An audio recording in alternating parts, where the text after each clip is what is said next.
पावसाळा पावसाळा म्हणजे मनसोक्त भिजणं, कागदी होड्या पाण्यात सोडणं, त्याच्यानंतर आल्याचा चहा, कांद्याची भजी आणि भरपूर गप्पा, मजा असते ना. हो, पण आता पावसाळा सरत आलाय, त्याच्यानंतर ऑक्टोबर हिटचा उकाडाही सुरू झालाय.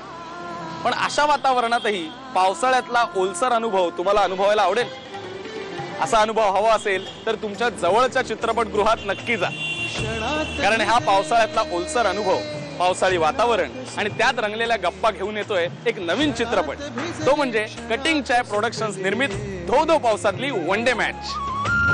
आभाळाचे रंग बदलले, आभाळाचे रंग बदलले, क्षणात भिजले.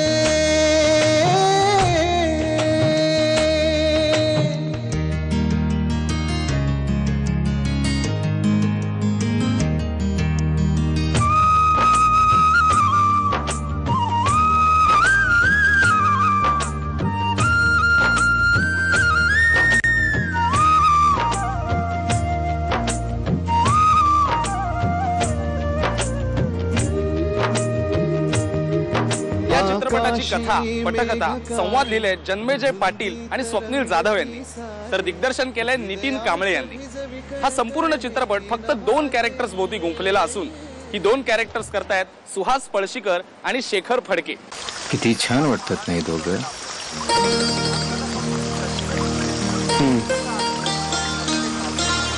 जगातलं सगळ्यात सुंदर नातं, कोणताही न्यूनगंड नाही, कोणतीही बंधनं नाही. शेखर सरपोतदार, तुम्ही वीरेंद्र सेहवाग की युवराज सिंग? म्हणजे वीरेंद्र सेहवाग म्हणजे श्रीयुत आणि युवराज सिंग म्हणजे कुमार.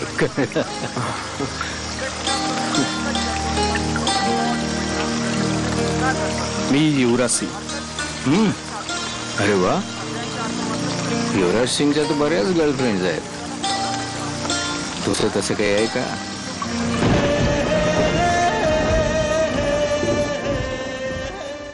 धावत्या मुंबईला 2च गोष्टी थांबवतात,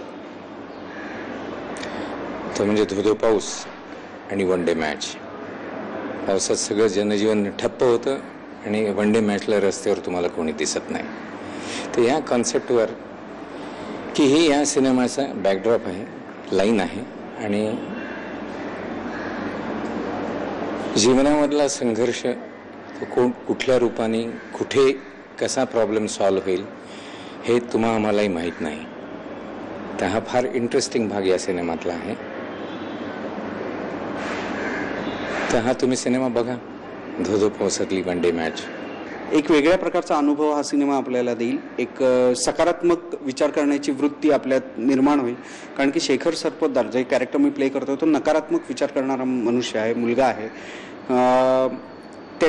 तो एकदा पावसात अडकल्यानंतर एका टपरीवरती जातो, तिथे अडकतो.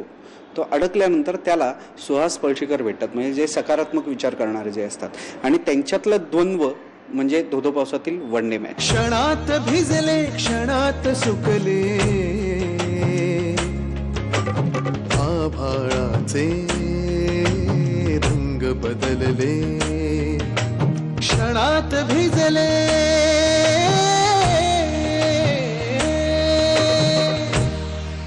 जेव्हा पाऊस आणि क्रिकेट एकत्र आले तेव्हा काही योग जुळून आले. त्याच धो धो पावसातील वन डे मॅचची ही कथा. हा चित्रपट तुमच्या मनात ओलावा निर्माण करेल यात अजिबात शंका नाही. तर आता वेळ झाली आहे निरोप घ्यायची. आता आपण भेटूया हाऊसफुलच्या पुढच्या भागात काही नवीन घडामोडींसकट. तोपर्यंत बाय बाय.